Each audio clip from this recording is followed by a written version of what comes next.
महोदय, सन 2024 चे विधानसभा विधेयक क्रमांक 1 महाराष्ट्र राज्यातील सामाजिक व शैक्षणिक दृष्ट्या मागास वर्गांकरिता आरक्षण विधेयक 2024 विचारात घेण्यात यावे असा मी आपल्या अनुमतीने प्रस्ताव मांडतो। प्रस्ताव असा आहे की सन 2024 चे विधानसभा विधेयक क्रमांक 1 महाराष्ट्र राज्यातील सामाजिक व शैक्षणिक दृष्ट्या मागासवर्गीयांकरिता आरक्षण विधेयक 2024 विचारात घेण्यात यावे। प्रश्न असा आहे की सन 2024 चे विधानसभा विधेयक क्रमांक 1 महाराष्ट्र राज्यातील सामाजिक व शैक्षणिक दृष्ट्या मागासवर्गीयांकरिता आरक्षण विधेयक 2024 विचारात घ्यावे काय? अनुकूल असतील त्यांनी होय म्हणावे, प्रतिकूल असतील त्यांनी नाही म्हणावे। होयचे बहुमत आहे, होयचे बहुमत आहे। विधेयक विचारात घेण्यात येत आहे। अध्यक्ष महोदय, विरोधी पक्ष नेत्यांनी मला या बाबतीमध्ये काही मुद्दे आणि पत्र दिलेलं आहे आणि त्याच्या अनुषंगाने काही मुद्द्यांचं या ठिकाणी मला स्पष्टीकरण देणं आवश्यक आहे। त्यामुळे अध्यक्ष महोदय, आज मराठा समाजाला सामाजिक व शैक्षणिक दृष्ट्या मागास वर्गाकरिता आरक्षण देण्यासंदर्भातलं विधेयक आपण मांडलेलं आहे। त्याच्या चर्चेमध्ये अध्यक्ष महोदय, कालच छत्रपती शिवाजी महाराजांची जयंती संपूर्ण महाराष्ट्रात देशभरामध्ये आपण साजरी केली आणि त्यावेळेस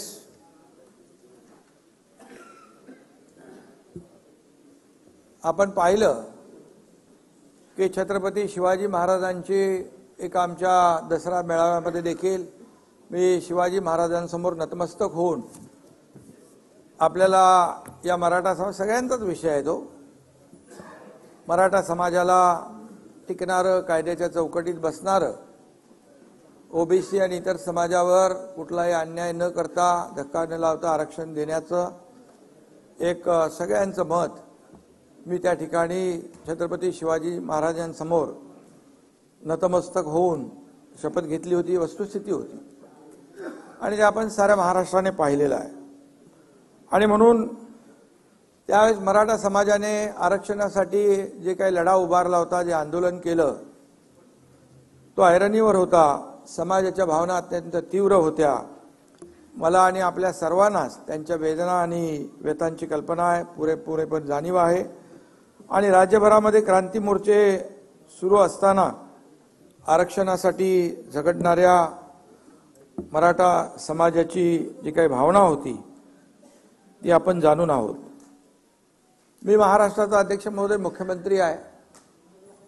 या महाराष्ट्राच्या जनतेच्या आशीर्वादाने, आपल्या सगळ्यांच्या सदिच्छा शुभेच्छांमुळे मी काम करतोय। मला कुठल्याही एका जातीचा किंवा धर्माचा असा विचार करता येणार नाही, जीच आपण शपथ घेतलेली असते।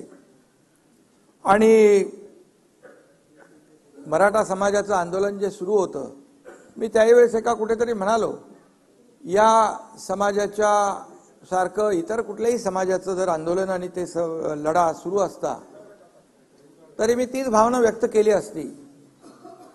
आणि म्हणून आपले जे काही इतर समाज बांधव आहेत त्यांच्यावरही कुठे कधी अशा प्रकारचा प्रसंग आला असता तर मुख्यमंत्री म्हणून माझी भूमिका जे मराठा समाजासाठी होती ती त्या समाजासाठी देखील आहे आणि तसं भाष्य मी त्याही वेळेस केलं असतं, छत्रपती शिवाजी महाराजांच्या समोर जे भाष्य केलं।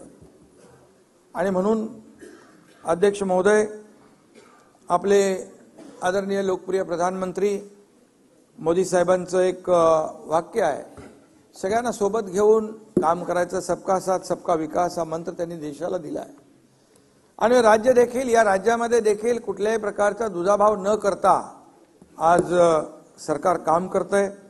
एखादा समाजाला जर मागासले पण आला असेल तर त्यांना समाजाच्या मूळ प्रवाहामध्ये आणणं, मेनस्ट्रीम मध्ये आणणं हे आपलं कर्तव्य आहे सरकार म्हणून आणि त्यासाठी आवश्यक ते सर्व प्रयत्न करण्यासाठी आपलं सरकार कटिबद्ध आहे।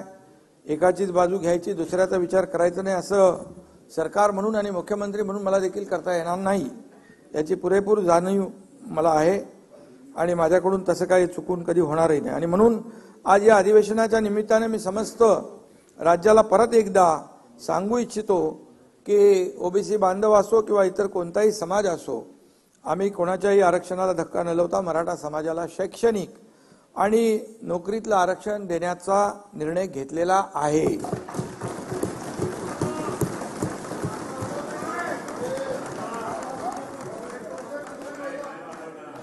आणि सरकार म्हणून ती आमची जबाबदारी आहे. विरोधी पक्षाचं पण तसा कुठलाही त्याच्यामध्ये आपण एकच मताचे आहोत, एका विचाराचे आहोत. त्याच्यामुळे मी आज काय पॉलिटिकल राजकीय काही भाष्य करणार नाही. आणि म्हणून या समाजाला न्याय मिळवून दिला पाहिजे, त्यासाठी मी आणि आमच्या सर्वांनी सहकार्य केलं. त्यामुळे मी जे काही वचन दिलं होतं आणि आश्वासन दिलं होतं त्याची पूर्तता करण्याचं समाधान मला आहे आणि त्याचा नक्की आनंदही आहे, अभिमानही आहे. आणि म्हणून मी माझे दोन्ही उपमुख्यमंत्री देवेंद्र फडणवीसजी, उपमुख्यमंत्री अजितदादा पवारजी, माझे मंत्रिमंडळातील सहकारी, आमदार आणि संपूर्ण विरोधी पक्ष आणि सर्व विधानसभा सदस्य यांच्या सहकार्यामुळे आजचा हा आपण निर्णय घेतोय. छत्रपतींच्या खरं म्हणजे आशीर्वादाने संपूर्ण मराठा समाजासाठी, लाखो मराठा बांधवांसाठी हा आजचा दिवस इच्छापूर्तीचा आहे आणि ऐतिहासिक आहे असं म्हटलं तर वावगं ठरणार नाही. आजचा हा दिवस आपल्या सगळ्यांसाठीच एक कर्तव्याची जाणीव करून देणारा दिवस आहे. महाराष्ट्र विधानमंडळ वास्तू अनेक, या वास्तूमध्ये अनेक ऐतिहासिक निर्णयांची अंमलबजावणी झालेली आहे. ही वास्तू अनेक ऐतिहासिक निर्णयांचा साक्षीदार आहे. आजही ऐतिहासिक वास्तू त्या उज्ज्वल परंपरेचा एक हिस्सा होत आहे. ना कुणावर अन्याय, ना कुणाला धक्का अशा प्रकारचा निर्णय आपण या ठिकाणी घेतोय. आणि म्हणून आज काही वेळा मुख्यमंत्री असताना देखील मला आंदोलनकर्त्यांना भेटावं लागलं, तशी परिस्थिती निर्माण झाली होती. मी कधी असं, मी मुख्यमंत्री आहे, प्रोटोकॉल प्रमाणे असं करता येणार नाही असं कधी मनात ठेवलं नाही. कारण हिंदू हृदय सम्राट बाळासाहेब ठाकरे म्हणायचे, जनतेपेक्षा जनता तुमच्यापेक्षा मोठी आहे, या जनतेने तुम्हाला इथं बसवलंय, असे प्रसंग येतील तर मंत्रालयातून उतरून जनतेला भेटा. आणि त्याप्रमाणे मी अनेक वेळा काम केलंय आणि तिथे कुठेही मी कधीही माझ्या पदाचा आब वगैरे का आणला नाही. काही लोक म्हणतात की त्यावेळेस जेव्हा मनोज जरांगे पाटील यांनी आंदोलन उपोषण मागे घेतलं त्यावेळेस एकनाथ शिंदेनी वेळ मारून नेली असं काही लोक म्हणू लागले. परंतु काहींना वाटलं एकनाथ शिंदे आश्वासन देईल, ते पूर्ण करेल का, सरकार पूर्ण करेल का. पण आपल्या सगळ्यांना माहित आहे आम्ही सरकार जे काय दीड वर्षामध्ये काम करतोय, जे घेतलेले निर्णय आपल्या समोर आहेत आणि प्रत्येक निर्णय जो घेतलेला आहे तो सर्वसामान्य माणसाच्या हितासाठी घेतला. शेतकरी, कष्टकरी, माता भगिनी, तरुण, ज्येष्ठ सगळ्यांसाठी. राज्यकर्त्याला कुठलाही वैयक्तिक लाभ होईल असा कुठलाही निर्णय आम्ही घेतला नाही. मी या ठिकाणी सांगू इच्छितो, जेव्हा आम्ही शपथ घेतली दोघांनी, तेव्हा आम्ही कॅबिनेट घ्यायचे असते, त्या कॅबिनेटमध्ये दोघंच होतो.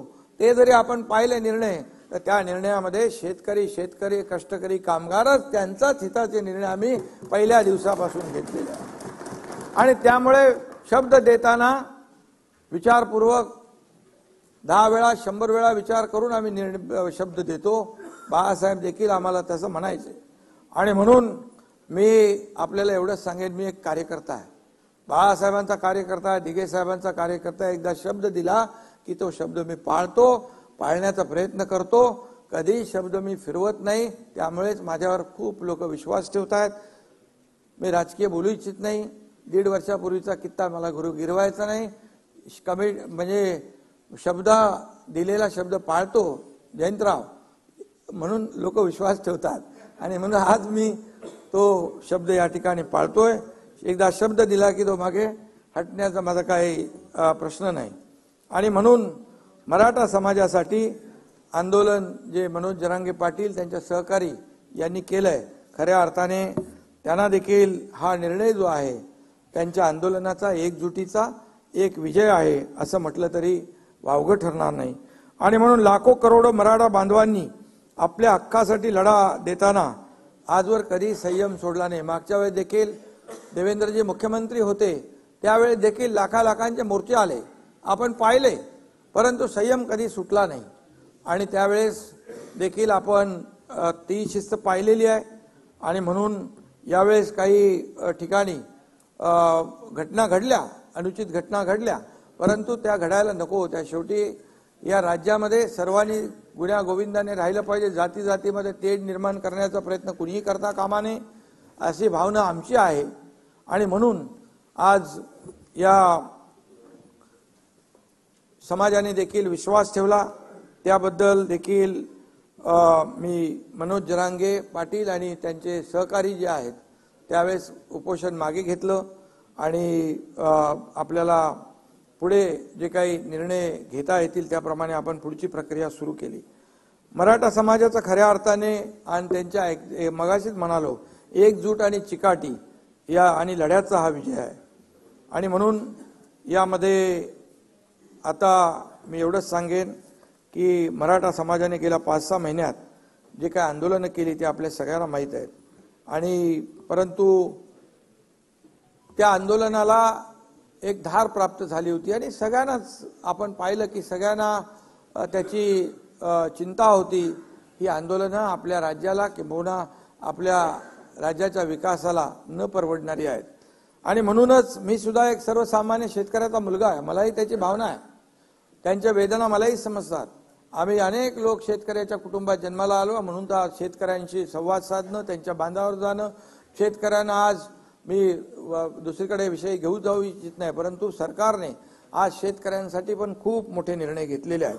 आणि म्हणून मुख्यमंत्री झाल्यानंतर अनेक आघाड्यांवर काम करावं लागतं, अनेक आंदोलनं येतात, अनेक आता सगळ्यांनाच वाटतं आम्हाला आताच पाहिजे. अनेक वर्षापूर्वीचे प्रलंबित प्रश्न, अनेक वर्षापासूनचे असलेले प्रश्न देखील चुटकीसारखे सुटले पाहिजे अशी भावना असते. पण त्याला काही प्रक्रिया असते, कायदेशीर बाबी असतात, सगळ्या बाबी आपण लक्षात घेऊन त्या सोडवल्या पाहिजेत आणि त्याला वेळही दिला पाहिजे आणि तेवढा संयमही राखला पाहिजे. आणि म्हणून आम्ही मराठा समाजातील विद्यार्थ्यांना शैक्षणिक सवलती, शिक्षणासाठी आर्थिक मदत, त्यांच्यासाठी हॉस्टेल ही सगळी व्यवस्था आपण केली होती अगोदर. आणि त्याचबरोबर आपण हेही केलं की शैक्षणिक आणि आर्थिक आणि सामाजिक दृष्ट्याही मराठा समाज जेव्हा मागे जातोय त्यावेळेस आपण त्यांना मुलांना शिक्षणामध्ये देखील इतर ज्या काही बाबी आहेत, मग सारथी आहे, आपलं अण्णासाहेब पाटील आर्थिक विकास महामंडळ आहे, चंद्रकांत दादा इकडे आहेत, त्यांची देखील उपसमितीमध्ये अनेक निर्णय त्यांनी घेतले. आणि म्हणून या समाजाचा मागासलेपण दूर करण्यासाठी आरक्षण मिळवून देणे हाच पर्याय होता. त्यामुळे कोणत्याही परिस्थितीमध्ये आरक्षण मिळवून द्यायचा हा निर्धार आपल्या सगळ्यांचा होता आणि आपल्या सर्व माझ्या सहकाऱ्यांचा होता. नागपूर येथे हिवाळी अधिवेशनात आपण दोन्ही सभागृहांच्या सर्व सदस्यांनी मराठा समाजाला आरक्षणाची कशी गरज आहे हे 3 दिवसाच्या चर्चेमध्ये आपण मांडलं. या सभागृहामध्ये चर्चा झाली, मोठी चर्चा झाली आणि विशेष म्हणजे सर्व सभागृहाची मराठा आरक्षणास मजबूत संमती मिळाल्याने फेब्रुवारी 2024 मध्ये विधिमंडळाचं विशेष अधिवेशन बोलवून या विषयावर कायमस्वरूपी तोडगा काढण्यात येईल अशा प्रकारचं आपण जाहीर भूमिका घेतली. त्यावेळी माझ्यावर काही आरोपही झाले. फेब्रुवारी महिन्यामध्ये लोकसभेची निवडणूक आहे, मग आचारसंहिता लागेल, मग काय होणार, मग कसं होणार. परंतु शेवटी हा सगळा विचार करूनच आपण तो निर्णय घेतला होता आणि म्हणून आज ते अधिवेशन होतंय. आणि म्हणून आजचा दिवस खऱ्या अर्थाने महत्त्वाचा आहे आणि आज तो दिवस आज आपल्या या मराठा समाजाला आरक्षण देण्यासाठी आपण मुकर्रर केला, त्याप्रमाणे आपण आज तो निर्णय घेतोय. माझ्यासह अध्यक्ष महोदय, देवेंद्रजी, अजितदादा आणि संपूर्ण मंत्रिमंडळ, मी मगाशी देखील म्हटलं 150 दिवस हे काय 1-2 दिवसामध्ये काम झालेलं नाही, त्याहीपेक्षा जास्तीचे दिवस लागले.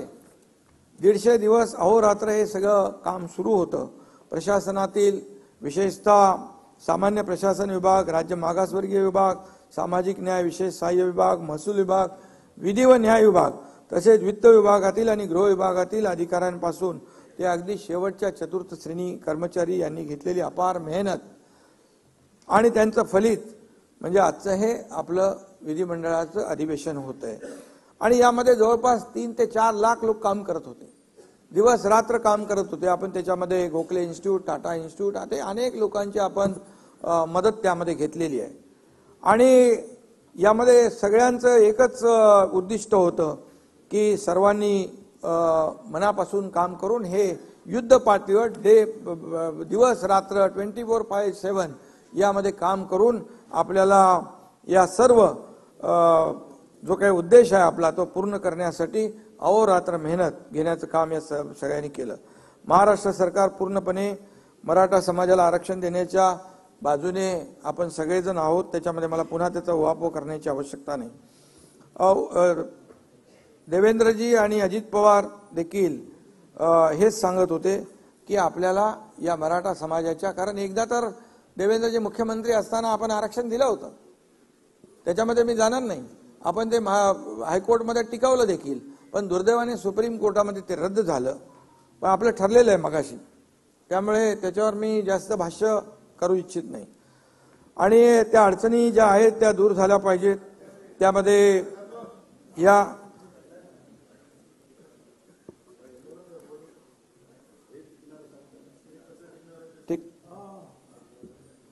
आणि म्हणून मागासवर्ग आयोगाची स्थापना करून मराठा आरक्षण त्यावेळेस मान्य झालं होतं, कोर्टात टिकलं होतं. सुप्रीम कोर्टात देखील आपण ज्या पद्धतीने थोडीशी मांडणी करायला पाहिजे होती, दुर्दैवाने ते आपल्याला झालं नाही. आणि त्यामुळे या पार्श्वभूमीवर नव्याने मागासवर्ग आयोग नेमता येईल की नाही या संदर्भात शंका उपस्थित करण्यात आल्या होत्या. परंतु सर्वोच्च न्यायालयानेच राज्य शासनाचा मागासवर्ग आयोग नेमण्याचा अधिकार मान्य केला आहे.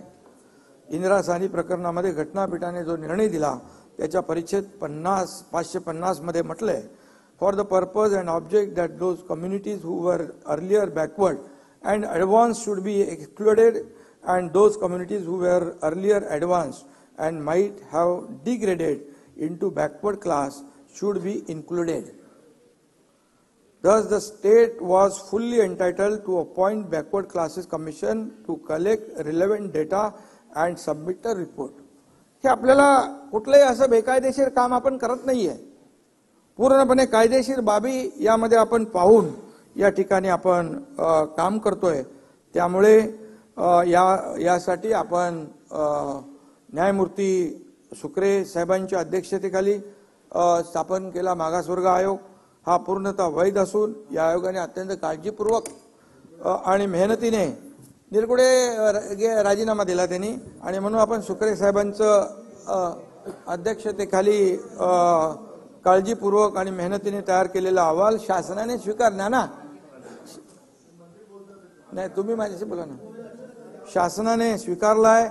हे आरक्षण सुप्रीम कोर्टात टिकेल की नाही याबद्दल आतापासून शंका बाळगण्याचं कारण नाही. ना आपण पॉझिटिव्ह बोलूया, पॉझिटिव्ह चर्चा करूया. सगळ्यांची जबाबदारी आहे. हे सगळं आपण मराठा समाजाला जो आरक्षण देतोय ते टिकावं यासाठी सुप्रीम यामध्ये घटनेच्या 342A आणि 16(4) आणि 15(4) प्रमाणे नोकरी आणि शिक्षणामध्ये आरक्षण देण्याची घटनेत तरतूद आहे. त्यानुसार आयोगाने शिफारस केलेली आहे. या ठिकाणी मी हे नम्रपणे नमूद करू इच्छितो की नाना आपलं राज्य नाही, 22 राज्यामध्ये आज आरक्षण 50% पेक्षा जास्ती आहे. तामिळनाडू 69%, हरियाणा 67%, राजस्थान 64%, बिहार 60%, गुजरात 59%, पश्चिम बंगाल 55%, आणखी 22 लोक आहेत. बिहारने 59% दिले, 69%. त्यामुळे आज आपल्याला मी एवढंच सांगतो, आपण जी 50% आरक्षणाची मर्यादा ओलांडली ते मगाशी तुम्हाला मी वाचून दाखवलं. कोर्टाने आपल्याला, सुप्रीम कोर्टाने पण ते आपल्याला अधिकार दिले आणि तो आपला अधिकार आहे. आणि म्हणून यामध्ये आपण हा जो कायदा करतोय तो पूर्णपणे टिकेल आणि कायदेशीर निकषावर टिकून राहील या बाबतीमध्ये आपण शंका बाळगण्याचं कारण नाही. आपण खात्रीपूर्वक या ठिकाणी तो टिकूया. त्याचबरोबर आपण या सर्व ज्यांच्या या आंदोलनामध्ये काही लोकांचा मृत्यू देखील झालेला आहे आणि त्यांच्या कुटुंबियांना देखील आपण आर्थिक मदत देखील सरकारने केली ऑलरेडी. पण ती सरकारने शेवटी माणसाला तर परत आणता येत नाही आणि घरातलं करता धरता माणूस गमावल्याचं दुःख ते कधी भरून काढू शकत नाहीत. किती आपण मदत केली तरी सुद्धा त्या कुटुंबियाच्या बद्दल मी राज्य सरकारच्या वतीने मुख्यमंत्री म्हणून संवेदना व्यक्त करतो. यावेळी नागपूर येथे झालेल्या विधिमंडळाच्या हिवाळी अधिवेशनात मी सविस्तर पूर्णपणे बोललो आहे आणि आपण 4 दिवस या परिस्थिती अतिशय गांभीर्यपूर्वक आणि पोटतिडकीने मतं आपल्या सगळ्या सभागृहाच्या सदस्यांनी मांडलेली आहेत आणि म्हणून आपल्या सगळ्यांची भावना एकच आहे. त्याच्यामध्ये पुन्हा काही मला सांगण्याची आवश्यकता नाही. ओबीसी किंवा अन्य कुठल्याही समाजाच्या आरक्षणाला धक्का न लावता मराठा समाजाला कायद्याच्या चौकटीत बसणारं आणि कायद्याच्या चौकटीत टिकणारं आरक्षण मिळायला पाहिजे. ही भावना सरकारची आहे, तुमची आहे, सगळ्यांची. आणि आजवर देखील मी राजकीय बोलू इच्छित नाही, परंतु मराठा समाजाचा इथं म्हणजे सगळ्यांनी त्याचा फायदा घेतलेला आहे, परंतु समाज आजपर्यंत या सुविधांपासून वंचित राहिला हे देखील दुर्दैव आहे. आणि म्हणून मी या पुन्हा त्याचं इथे काय भाष्य करू इच्छित नाही की देवेंद्रजींनी दिलं मग कोर्टात टिकलं मग सुप्रीम कोर्टात गेलं, ते जाऊ दे, आता गेलं ते. आता अशा कुठल्याही गोड दिवशी आपण आपलं तोंड कडू करून घेऊया नको, सगळ्यांनी चांगलं बोलूया. आणि म्हणून मी अभिमानाने या ठिकाणी सांगतो की 2.25 वर्षापूर्वी सत्ता हाती घेतल्यानंतर या महायुती सरकारने ठरवलं होतं की मराठा समाजाला आरक्षण देण्याचा निर्णय आपण घेऊया. आणि म्हणून ही मागणी का आता पुढे आलेली नाही. छत्रपती शाहू महाराजांनी त्यावेळी आरक्षणामध्ये मराठा समाजाचाही समावेश केला होता. 40-45 वर्षापासून मराठा बांधव आरक्षणासाठी लढा देतोय. आणि म्हणून आज यांची मी आठवण करेन. स्वर्गीय अण्णासाहेब पाटील यांनी दिलेलं बलिदान देखील आहे, ते बलिदान देखील त्याचाही विचार या ठिकाणी केलेला आहे आणि आमच्या सरकारने त्यांचं बलिदान देखील व्यर्थ जाऊ नये ही भावना देखील आहे. आणि म्हणून काही वर्षापूर्वी खूप मोठे मोर्चेही झाले. 56 आपल्याच काळामध्ये तेव्हा 56 क्रांती मोर्चे राज्यामध्ये निघाले. आम्ही सगळे त्याचे साक्षीदार, आपणही साक्षीदार होतात. आणि त्यामध्ये गेल्या सरकारमध्ये तर छत्रपती संभाजीराजे यांनी देखील आझाद मैदानावर आमरण उपोषण केलं होतं.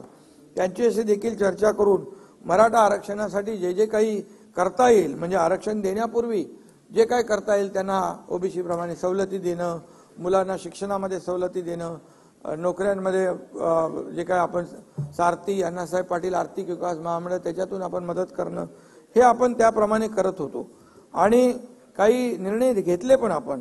त्यांनी देखील त्यावेळेस म्हटलं होतं की सर्वात आधी मराठा समाज हा सामाजिक आणि शैक्षणिक मागास कसा आहे हे सिद्ध करावं लागेल. कोर्टाने त्यांना मागास नाही फॉरवर्ड म्हटलं होतं. आणि म्हणून पूर्णपणे या सगळ्या बाबींचा विचार करून या ठिकाणी आम्ही काम केलंय. आणि म्हणून सप्टेंबर 2022 मध्ये चंद्रकांत दादा यांच्यावर उपसमितीची जबाबदारी आपण दिली आणि त्यांनी देखील ऑगस्ट 22 मध्ये अधिसंख्य पदांची निर्मिती आपण केली आणि 21 सप्टेंबर 2022 रोजी शासन निर्णय करून त्यामध्ये देखील त्याची अंमलबजावणी केली. त्यावेळी देखील ते सोपं नव्हतं. जवळपास 5,000 लोक, 5,000 तरुण ज्यांचं सिलेक्शन झालं होतं परंतु त्यांना अपॉइंटमेंट मिळाली नव्हती, ते देखील आपल्या सरकारने त्यांना अपॉइंटमेंट दिली.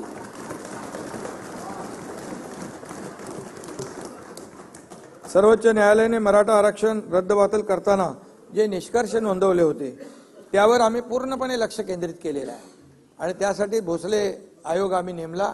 भोसले आयोगाने, जस्टिस भोसले आयोगाने त्याच्यावर पूर्ण अभ्यास केला आणि ज्या काही त्रुटी आहेत त्या पूर्णपणे, त्याच्या ज्या काही ऑब्झर्वेशन नोंदलेल्या आहेत त्या सगळ्याची पूर्ण बारीक सारीक माहिती आपण घेतली आणि त्यामुळे राज्य मागासवर्ग आयोगाचे गठन करून मराठा समाजाचे मागासलेपण सिद्ध करण्यासाठी फेर सर्वेक्षण करून एम्पिरिकल डेटा संकलित करण्याचा निर्णय आपण घेतला.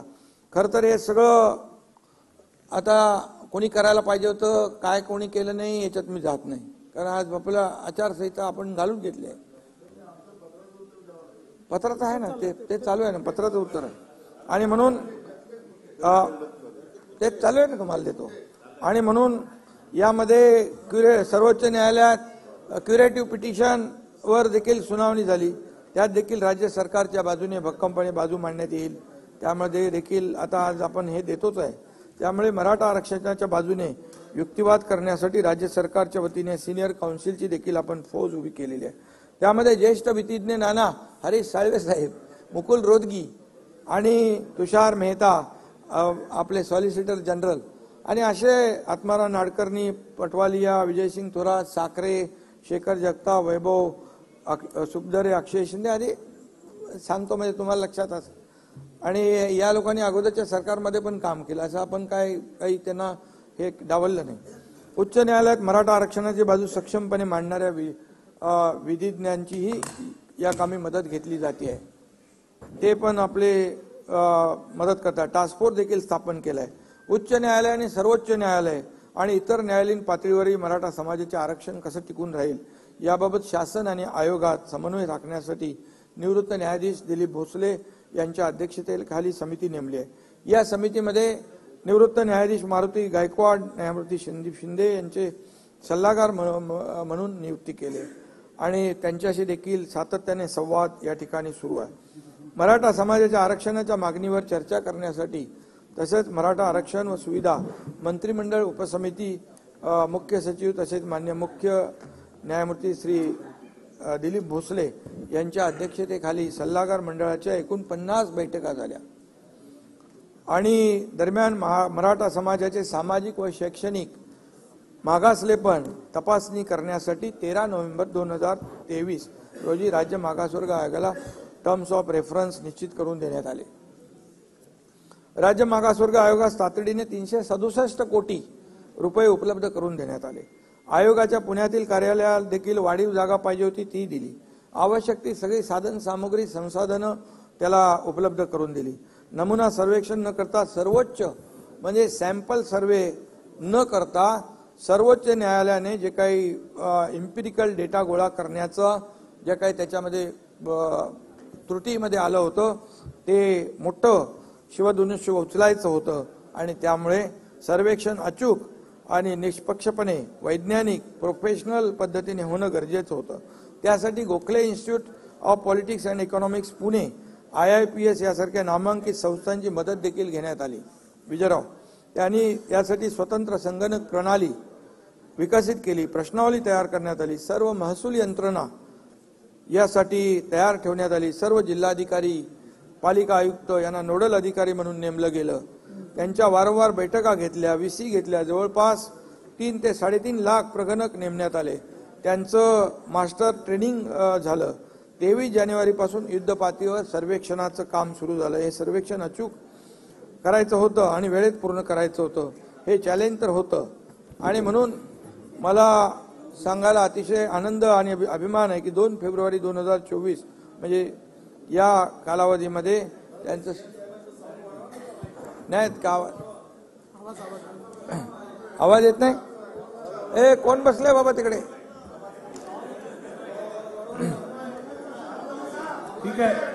ठीक आहे करूया. आवाज वाढलेला आहे.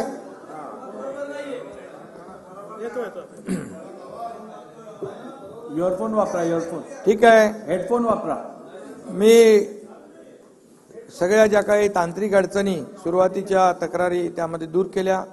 या सभागृहाच्या माध्यमातून राज्य मागासवर्ग आयोगाचे अध्यक्ष निवृत्त न्यायमूर्ती सुनील सुखरे साहेब, मागासवर्ग आयोगाचे सर्व सदस्य, गोखले इन्स्टिट्यूट आणि ज्यांनी हा गोवर्धन पर्वत उचलला ते सर्व प्रगणक, महसूल यंत्रणा, अगदी थेट सरपंच, तलाठी यांच्यापर्यंत सर्वांचेच मी मनापासून आभार मानतो. त्यांना मनापासून धन्यवाद देखील देतो. हे काम निश्चितच जबाबदारीचं आणि आव्हानात्मक होतं. एखाद्या समाजाला न्याय देण्याचं काम 16 फेब्रुवारी रोजी माननीय सुनील सुखरे साहेबांनी हा अहवाल वर्षा येथे आम्हाला सुपूर्द केला. आज सकाळी राज्य मंत्रिमंडळ बैठकीत तो मांडण्यात येऊन त्यावर चर्चाही झाली आणि यामध्ये आमचे सहकारी दोन्ही उपमुख्यमंत्री, इतर मंत्री सर्वजण उपस्थित होते. आणि हा तिढा सोडवण्यासाठी या सगळ्यांचं सहकार्य मिळालं हे मला या ठिकाणी नम्रपणे सांगितलं पाहिजे। सुप्रीम कोर्टाने आरक्षण रद्द करताना ज्या त्रुटी निदर्शनात आणून दिल्या त्या दूर करण्याच्या प्रयत्नावर यामध्ये भर दिलेला आहे। आम्ही अत्यंत वेगाने ताकदीने काम करून कायदेशीर प्रक्रिया पूर्ण करीत आहोत। अशा पद्धतीने टप्प्याटप्प्याने मराठा समाजाचे आरक्षण कायद्याच्या चौकटीत बसण्यासाठी सरकार पूर्णपणे प्रयत्न करते आणि सुप्रीम कोर्टाच्या एका निकालात नमूद केल्यानुसार विशिष्ट जात किंवा समुदायांच्या इतर मागासवर्गीयांच्या यादीत समावेश करण्यासाठी अपवादात्मक व असाधारण परिस्थिती सिद्ध होणे आवश्यक असते आणि एक्स्ट्रा ऑर्डिनरी आणि एक्सेप्शनल सर्कमस्टन्सेस राज्य मागासवर्ग आयोगाने या सर्वेच्या माध्यमातून ते सिद्ध केलं आहे असं मला वाटतं। मराठा समाजाला टिकणारं आणि कायद्याच्या चौकटीत बसणारं आरक्षण मिळवून देण्यासाठी शासनाने मोठं पाऊल उचललं आहे। आता ते टिकून राहावं म्हणून राज्य सरकार आपली सर्व ताकद पणाला लावणार आहे, आपल्याला विरोधी पक्षाला सोबत घेऊन। आणि म्हणून माझं एकच म्हणणं आहे, आपल्या शांतताप्रिय महाराष्ट्रात कोणत्याही निमित्ताने समाजात वितुष्ट येता कामा नये। चर्चेतून योग्य तो मार्ग निघाला पाहिजे अशा प्रकारचं मी आवाहन आपल्या सगळ्यांना करतो आणि या राज्यातील सर्व समाज बांधव यांना देखील मी करतो। प्रत्येक समाज घटकाला त्या राज्याच्या प्रगतीत त्याचा योग्य वाटा मिळाला पाहिजे अशी आपल्या सरकारची धारणा आहे। आणि यामध्ये कुणबी दाखल्यांच्या संदर्भात देखील आपण मुद्दा उपस्थित केला। त्यामध्ये जस्टिस शिंदे त्यांच्या अध्यक्षतेखाली आम्ही समिती नेमली, त्याचं काम सुरू आहे। मराठवाड्यातील मराठा कुणबी मराठा जात प्रमाणपत्र देण्याची कार्यपद्धती देखील निश्चित केलेली आहे आणि ते आणखी काही पुरावे आहेत, त्याच्यात मी डिटेलमध्ये आता जात नाही। त्याच्यामध्ये ते दिले ना आपण, आणि यामध्ये आपल्याला हो सगळे वेबसाईटला टाकलेत नावं आणि त्यामध्ये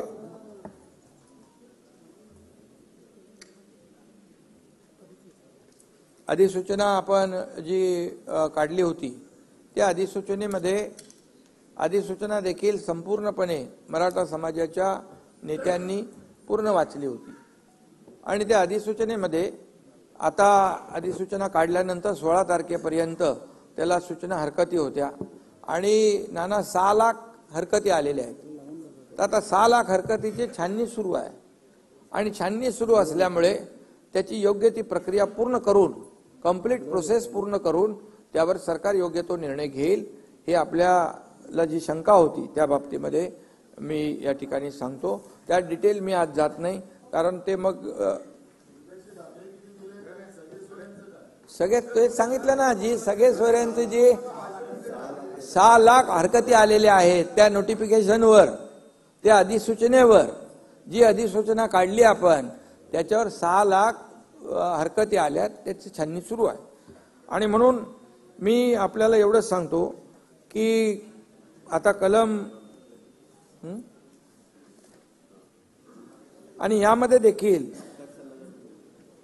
6 लाखाहून हरकती व सूचना प्राप्त झाल्या आहेत आणि त्यामुळे त्यासाठी देखील आपण कर्मचारी आणि सर्व अधिकाऱ्यांना जबाबदारी दिलेली आहे। त्या हरकती सूचनांच्या नोंदी घेऊन वर्गीकरण व छाननी केली जाईल आणि त्याप्रमाणे पुढची कार्यवाही केली जाईल। यामध्ये मी आपल्याला जास्ती काय सांगू इच्छित नाही की पहिल्यांदाच ज्या जुन्या कुणबी नोंदी होत्या त्या 1967 पूर्वीच्या जुन्या कुणबी नोंदी होत्या, त्यांना दाखले देखील प्रमाणपत्र जे आहेत ते देखील देण्याचं काम आपल्या सरकारने सुरू केलं।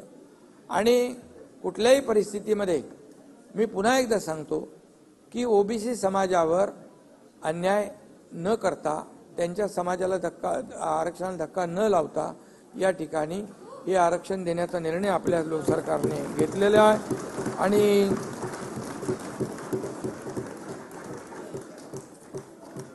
आणि मी डिटेलमध्ये आता त्याच्यामध्ये जाऊ इच्छित नाही।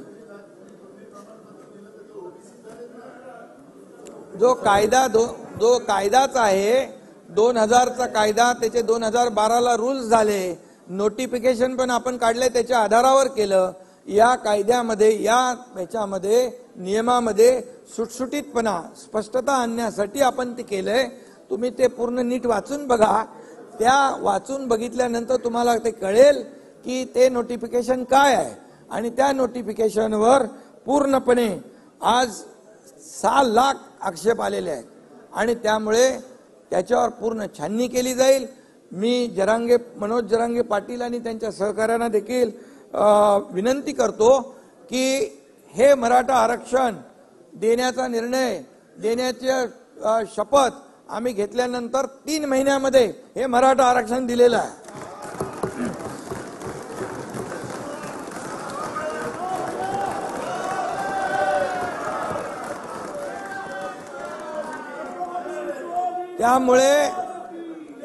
त्यामुळे मी जे आज ज्यांच्या मनामध्ये गैरसमज आहे तो बिलकुल दूर करा.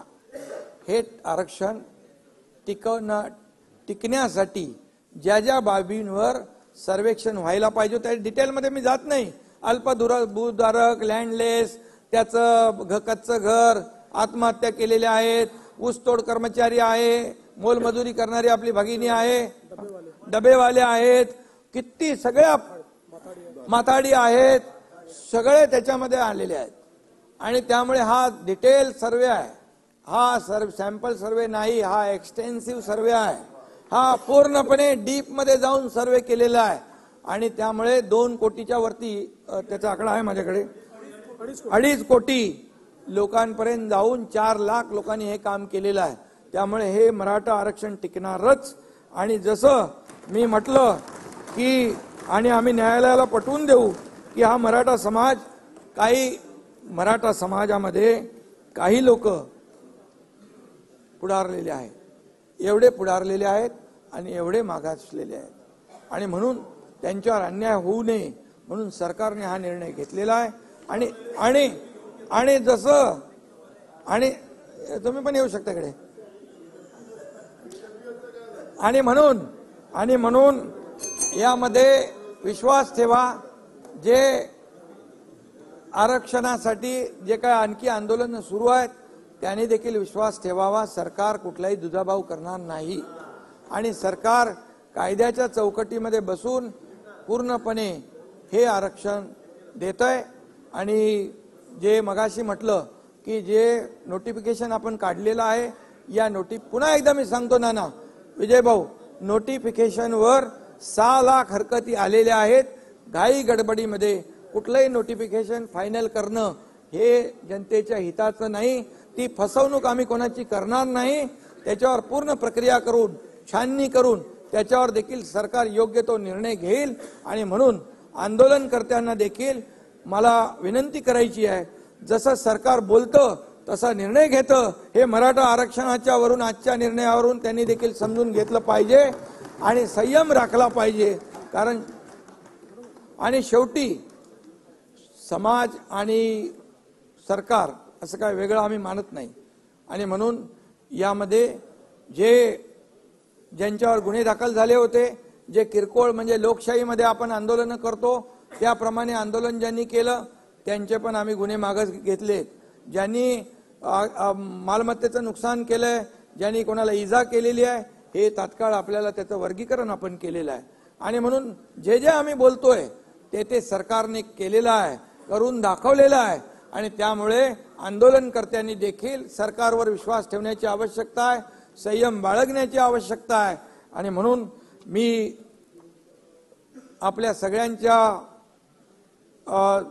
वतीने जे आज मराठा समाजाला आरक्षण देण्याचा जसा निर्णय आपल्या सरकारने घेतला तसा निर्णय इतर जे काही मुद्दे आहेत त्या बाबतीत देखील सकारात्मक पद्धतीने घेईल, कुठल्याही समाजावर अन्याय न करता. आणि म्हणून मी आपल्या सगळ्यांना एवढंच सांगतो की या आपल्या सभागृहाला देखील विनंती करतो की एकमताने आजचं हे मराठा समाजाला आरक्षण देण्याचा आपण जो निर्णय घेतलेला आहे त्याला एकमताने आपण मान्यता देऊया आणि एकमताने हे विधेयक मंजूर करावं अशा प्रकारची विनंती मी आपल्याला करतो. घेतलेला निर्णय घेतलेला निर्णय अतिशय धाडसी निर्णय आहे, ऐतिहासिक निर्णय आहे आणि हा टिकणारा निर्णय आहे. ही जबाबदारी आम्ही सरकारची आहे. धन्यवाद.